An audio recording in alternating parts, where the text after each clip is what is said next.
Glimpses of India part 1 baker from Goa की बात कर रहे हैं। लेसन स्टार्ट होता है हमारा।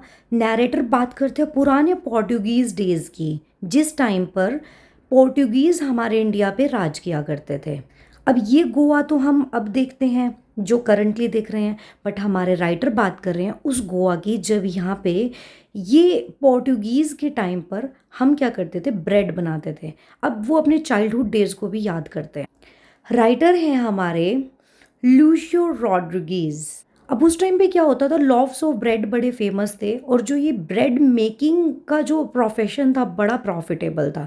आज भी चल रहा है, बट हम बात कर रहे हैं कि ये जो ब्रेड बनाने वाले जो लोग हैं ना, इनके साथ कैसा रहता था। अब इसकी सिग्निफिकेंस ब्रेड्स की हमारे ट्रेडिशन में भी बहुत ज़्यादा हो चुकी थी। इनको बोलते थे पैडर्स। जो गोवा में ये ब्रेड सेल करते थे, बनाते थे, इनको बोलते थे पैडर्स। पैडर्स नाम से मिक्सिंग मोल्डिंग का काम होता था। टाइम टेस्टेड फर्नेंसेस में ये काम करते थे। गोवा में बड़े फेमस हो चुके थे ये ब्रेड लॉफ्स। ठीक है, अब ये इसके बाद ये हम बात करते हैं नैरेटर के चाइल्डहुड डेज़ की। जब जैसी जिंगलिंग थर्ड की साउंड आती थी ना, तो नैरेटर और जो सारे बच्चे इनके घर के होते थे ना, बिना अपना फेस वॉश किए, बिना ब्रश किए अपने टीथ को, ये सब बाहर आ जाते थे। अब जो इनकी मेड सर्वेंट होती थी हाउस की, ये कलेक्ट करती थी लोव्स को और चिल्ड्रन के लिए सॉर्टेड करके जो ये बैंगल्स होती थी ना ब्रेड की, ये अलग करके बच्चों को देते थे। अब ब्रेड मेकिंग बेकरी प्रोडक्ट इतना कल्चर में हाई हो चुका था कि ये स्वीट ब्रेड पार्ट हो चुके थे मैरिज गिफ्ट्स का, केक का, कोकोनट कुकीज़, हर जगह खाए जाते थे। लेडी जो हाउस की थी वो प्रिपेयर करती थी सैंडविचेस अपनी डॉटर्स के लिए। उसके बाद आते हैं कि ये ब्रेड मेकिंग प्रोफेशन कंटिन्यू रहता है। और जो ये ड्रेसअप होता है ना इनका, जो अब जो नी लेंथ पे आता था, इसको बोलते थे, जो नैरेटर के चाइल्डहुड डेज में थे, कबाई था। अब लेटर ऑन कबाई जो था बिल्कुल शुरू में था, बाद में ये ट्राउजर्स चल गए नी लेंथ के। ये यूजुअली कैसे होते थे, ये ऐसे, मतलब कि नी से नीचे और जो पूरी फुल लेंथ से थोड़ा ऊपर। अब जो ये बेकिंग का काम करने वाले लोग थे ना, जनरली ये बिल्स को end of the month collect करते थे और ये बड़े प्रॉस्पेरियस थे। इनकी फैमिली बड़ी खुश रहती थी क्योंकि इनके पास अच्छा खासा अमाउंट होता था। फिजिक इनकी प्लम्पी होती थी। पोइटिक डिवाइसेस, जो लिटरेरी डिवाइसेस, सॉरी चैप्टर है तो लिटरेरी डिवाइसेस यूज हुए। एलिट्रेशन, जो ब्रेड बैंगल्स हैं। ओनोमेटोपिया, मतलब ये जिंग जैंग, ये थर्ड जिंगल, जो अजीब अजीब नाम आएंगे वही ओनोपेटोमिया होते हैं। सिमिली, ये जैक फ्रूट लाइक यूज़ हुआ है। Metaphor, baker made musical entry, simile like के लिए यूज़ होता है ना, और ये म्यूजिकल एंट्री ले रहे हैं। एक तो इम्पॉर्टेंट है इनका एंट्री और दूसरा म्यूजिकल एंट्री है। So this is all about the baker from Goa. थोड़ा इसके नोट्स कर लेते हैं। बेकर फ्रॉम गोवा पार्ट 1 है ग्लिम्पसेस ऑफ इंडिया का। ये एक ट्रिप बता रहे हैं, हमको गोवा पर लेकर जा रहे हैं हमारे नैरेटर भाई। ऐसे इमेजिन करते हुए लेके जा रहे हैं, सच में नहीं, कभी चल दो, हाँ जी नैरेटर लेकर जा रहे हैं, बेकर फ्रॉम गोवा घूम कर आते हैं, चलो गोवा, है ना। अभी हिस्टोरिकल कॉन्टेक्स्ट की बात करें तो पोर्टुगीज़ अभी तो इंडिया जा जा चुके हैं, यहाँ से छोड़ चुके हैं, बट ये उस टाइम की बात करें जो इन्होंने हमारे पास एक छोड़ दिया है क्वालिटी हमारे कल्चर में, ये ब्रेड, लॉव्स ऑफ ब्रेड। ठीक है, अब ये जो मेकर्स है वैनिश होते जा रहे हैं, ख़त्म होते जा रहे हैं, बट कुछ अभी भी एज्ड ओल्ड टाइम टेस्टेड फर्नेंसेस अभी भी एग्जिस्ट करती हैं, स्टिल एग्जिस्ट करती थी। अब पुराने टाइम में जो इनकी थर्ड जिंगल साउंड होती थी, बेकर क्या करते थे, बैम्बू बास्केट लेकर आते थे और इनका एक मॉर्निंग रूटीन हो चुका था। इनका क्या हो चुका था, एक मॉर्निंग रूटीन हो चुका था। ये मॉर्निंग रूटीन में अपनी 2 बार आते थे एक दिन में। एक बार मॉर्निंग में आते थे और एक सेल करने के लिए, और एक बार वो वापस एम्प्टी करके अपनी बास्केट को वापस सारा सेल करके खाली उसी रास्ते से वापस आते थे। म्यूजिकल एंट्री होती थी इनकी। बैम्बू पोल लेकर आते थे, जिंग जैंग साउंड क्रिएट करते थे। एक हाथ सपोर्ट करता था इनका बास्केट को और दूसरे हाथ से ये बैम्बू ग्राउंड को बजाते हुए चलते थे। चिल्ड्रन, बच्चों की एक्साइटमेंट भाई बहुत ज़्यादा होती थी। और ये एक वर्ड यूज़ करते हैं क्योंकि ये बिना माउथ वॉश के, टीथ वॉश किए बाहर आते थे और ब्रेड बैंगल्स अपनी छाटने लग जाते थे। ये tiger never brushes his teeth use करते हैं इसके लिए वर्ड। उसके बाद आते हैं अपीयरेंस इनकी कैसी होती है। ओरिजिनल स्टाइल भाई कबाई होता है, जिसमें लॉन्ग पीस ऑफ फ्रॉक पहनते हैं नी लेंथ तक के लिए। लेटर स्टाइल जो होता है इसका शर्ट एंड ट्राउज़र यूज़ करते हैं ये, जो शॉर्ट होता है फुल लेंथ से और लॉन्ग होता है हाफ पैंट से लॉन्ग होता है। ठीक है, अब क्या होता है आगे, बिजनेस जो बेकिंग का होता है भाई, ये मंथली अकाउंट प्रिपेयर करते हैं, मंथली अकाउंट मेंटेन करते हैं ये, और अपने जो बिल्स होते हैं एंड ऑफ द मंथ लेते थे, और जो रिकॉर्ड बनाते थे वो वॉल्स पे बनाते थे पेंसिल से। फिजिकल स्ट्रक्चर इनका इतना ऐसा होता था, जैक फ्रूट लाइक मोटे ताजे प्लम्पी फिजिक के ये लोग होते थे, जो टेस्टिमनी एक तरीके से प्रूफ होता था इनकी प्रोस्पैरिटी का, इनकी वेलबींग का, मतलब अच्छे खाते पीते घर के है ना, मोटा ताजा होता है ना जिसे बोलते हैं खाते पीते घर का है वो वाला। कि वोकैबलरी की बात करें तो पैडर वर्ड यूज हुआ है, लोकल नाम है गोवा के लोगों का जो सेल करते हैं, ब्रेड बनाते हैं। पेक्यूलर, स्ट्रेंज, अनयूजुअल, अजीब सा इंसान। प्रोस्पैरिटी भाई सक्सेसफुल, आप हेल्दी हेल्दी वेल्दी हैं। और रिब्यूक्ड मतलब डांटना। टोन जो एटीट्यूड यूज़ हुआ है, नॉस्टैल्जिक एंड अफेक्शनेटिव यूज़ हुआ है। और ऑथर रिफ्लेक्ट करता है फोनली अपने चाइल्डहुड डेज को याद कर रहा है, अपने उन फ्रेंड को, कंपेनियन को, गाइड को, जो कौन थे भाई, बेकर्स थे जो गोवा के थे, जो इनकी मॉर्निंग में ही बच्चों को मिला करते थे। तो हमारे राइटर अपने पुराने दिनों को भी याद कर रहे हैं। So this is all about baker from Goa. Part number 2 पर चलते हैं। बात करते हैं कुर्ग की। कुर्ग में क्या होता है भाई, ये कुर्ग, ये बहुत ही ब्यूटीफुल प्लेस है हमारी कुर्ग। ब्यूटीफुल प्लेस कहाँ पर है भाई, ये हमारी प्लेस है साउथ इंडिया में, कर्नाटका में। ये हिल स्टेशन भाई कुर्ग लोकेटेड है वेस्टर्न घाट स्टेशन में, कर्नाटका में, और Midway between Bangalore and Mysore. भाई यहाँ के मार्शल मैन फेमस हैं और अपनी फायर आर्म्स बिना किसी लाइसेंस के रख सकते हैं। और जो यहाँ की विमेन हैं वो ब्यूटीफुल हैं। और यहाँ के जो लोकेश एब्रॉल इस चैप्टर के राइटर। कैरेक्टर्स की बात अगर हम करें तो ब्रेव लोग यहाँ पर रिजाइड करते हैं, करेजियस आर्मी के लोग मैक्सिमम यहाँ से। हॉस्पिटेबल लोग हैं, बहुत अच्छा ट्रेडिशनल है यहाँ का तरीका कि सब हॉस्पिटेबल हैं। यूनिक टाइप का कल्चर है यहाँ। छोटा सा डिस्ट्रिक्ट है ये कर्नाटका का। और यहाँ के जो पीपल है इनकी बात करते हैं। प्लेस की जो वेदर है वो बहुत अच्छी है, यहाँ पे रेन मानसून सीजन बहुत अच्छा आता है। पीपल जो है कुर्ग के वो ब्रेव माने जाते हैं बहुत ज़्यादा। कॉफ़ी यहाँ पे ग्रो की जाती है, मेन क्रॉप है कॉफ़ी यहाँ पर। वैरायटी ऑफ एनिमल यहाँ पर रिजाइड करते हैं। और ब्यूटीफुल ब्रह्मगिरी हिल्स यहाँ पर, आइलैंड और तिब्बतन सेटलमेंट्स यहाँ पर हैं। थीम अगर हम बात करें लेसन की तो ऐसे डिस्क्रिप्टिव राइटिंग है किसके बारे में, साउथ इंडिया के बारे में, जो बात करता है कुर्गी लाइफस्टाइल की और कल्चर, ट्रेडिशन और नेचुरल ब्यूटी की। वहाँ पे जो अट्रैक्शंस है, प्लेसेस है, टूरिस्ट अट्रैक्शंस है। ब्रेव मैन वहाँ पर रहते हैं, कुर्ग के जो मैन हैं वो ब्रेव है। एंसेस्टर्स जो अगर हम ट्रेडिशनल कस्टम्स की बात करें तो ये ब्रेवरी पर बेस्ड है काफ़ी ज़्यादा। ग्लिम्सेस ऑफ इंडिया में लोकेश एब्रॉल ने इसको लिखा है। अब की पॉइंट्स की अगर हम बात करेंगे तो लैंड जो है वो बड़ी पीस ऑफ हेवन के नाम से डिस्क्राइब की गई है। किंगडम ऑफ गॉड इसे कहा गया है। फेमस है एवरग्रीन रेन फॉरेस्ट के लिए, जो 30% डिस्ट्रिक्ट का पार्ट कवर करते हैं। और कॉफ़ी एस्टेट है।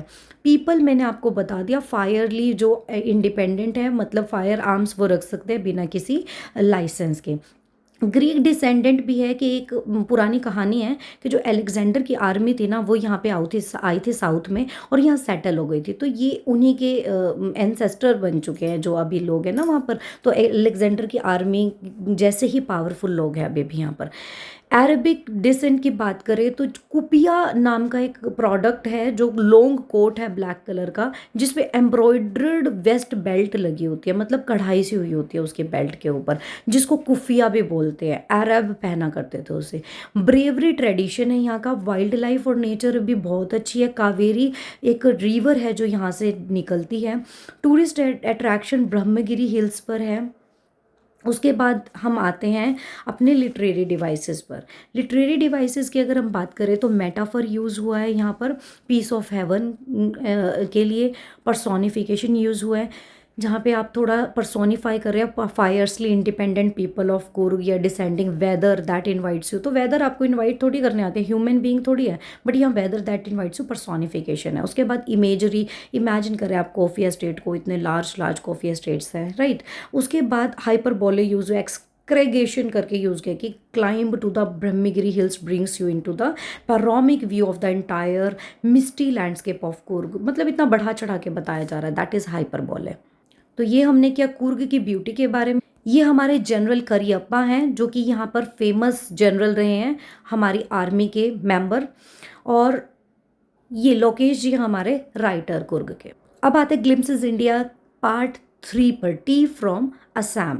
टी फ्रॉम असम दो बच्चों की कहानी है, दो बॉयज़ हैं जो कि फ्रेंड है। एक का नाम है प्रंजोल, एक का नाम है राजवीर। ठीक है, अब ये दोनों क्या कर रहे होते हैं भाई, ये दोनों के दोनों आ रहे होते हैं। प्रंजोल और राजवीर आते हैं ट्रेन से आ रहे हो, दिल्ली से असम आ रहे हैं।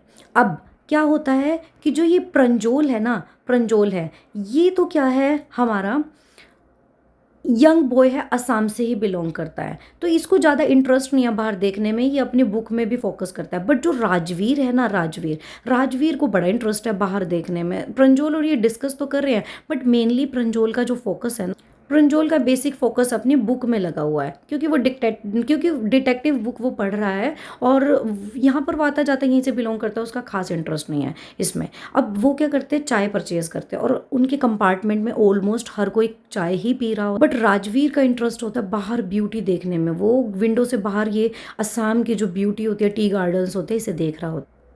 इसका इंटरेस्ट ब्यूटी को देखने में ज़्यादा होता है। तो अब थोड़े नोट्स देख लेते हैं ग्लिम्पसेस ऑफ इंडिया के। टी गार्डन से स्टार्ट होती है बात कि प्रंजोल और राजवीर दोनों क्या आ रहे हैं, प्रंजोल के घर पर आ रहे हैं असम में समर वेकेशन के टाइम पर। रहते दिल्ली हैं ये, अब असम आ रहे हैं। और असम किस लिए अगर आप फेमस देखेंगे तो टी कंट्री के नाम से फेमस है। ठीक है, यहाँ की जो प्लांटेशन है, कंसंट्रेशन इन द वर्ल्ड है, तो ये टी के लिए ज़्यादा फेमस है, अपनी कॉफ़ी और टी के लिए। अब ये 2 कप परचेज कर लेते हैं, और दोनों के दोनों अब बात स्टार्ट कर देते हैं फेमस बेवरेज टी के बारे में।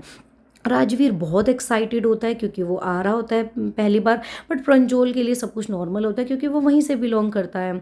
अब tea country visiting there first time, Rajveer did a lot of study about tea, जो बात करता है डिस्कवरी के बारे में, और जो डेट 2700 BC की है ना, उस टाइम से बात करते हैं कि जब टी आई भी नहीं थी असम में। फिर वो बात करते हैं फेमस लेजेंडरी स्टोरीज़ की, न्यूमरस स्टोरीज, 2 स्टोरी है, एक है लेजेंड, चाइनीज़ लेजेंड, और हमारा दूसरा है इंडियन लेजेंड। तो चाइनीज़ लेजेंड के अकॉर्डिंग क्या होता है कि चाइनीज़ एम्परर होता है जिसकी हैबिट होती है पानी को बॉईल करके पीने की, और एक दिन क्या होता है कि वो पानी गर्म करते करते क्या होता है, एक डिस्कवरी करता है कि कुछ ट्विंग्स होते हैं,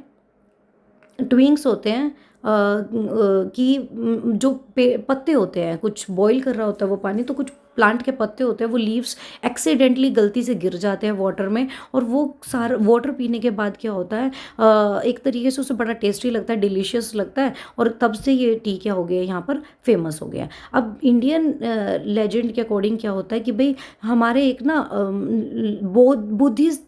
बुद्धिस्ट होते हैं ना, वो थे, लेजेंड थे। वो क्या करते हैं, जब मेडिटेशन करते हैं ना तो उन्हें नींद आ जाती थी, तो नींद आने की वजह से वो क्या करते हैं, अपनी आईलिड्स को काट के फेंक देते हैं। अब वहाँ से 3 प्लांट्स उग जाते हैं, और वो उससे क्या, जैसे आपने 10 प्लांट्स सॉरी उग जाते हैं, और वो प्लांट्स को जब आप पानी में बॉईल करके पीते हो, मतलब वो टी प्लांट्स होते हैं, तो आपकी नींद चली जाती है। तो अभी भी होता है ना, जैसे आपको नींद आ रही है तो बोलते हैं कि बेबी आप क्या करो, चाय पी लो, है ना, तो वो वाली बात होती है। अब लास्ट में अगर हम बात करें तो ये वहाँ पे पहुँच जाते हैं, और वहाँ पे पहुँचने के बाद ये उसके पापा रिसीव करने आते हैं। ना, जब जैसे ही प्रंजोल के पापा वहाँ पे रिसीव करने आते हैं, तो राजवीर जो होता है वो बात करनी स्टार्ट कर देता है। वहाँ पे कैटल फील्ड की बात होती है, एक ट्रक आ जाता है टी लीव से भरा हुआ उनके आगे।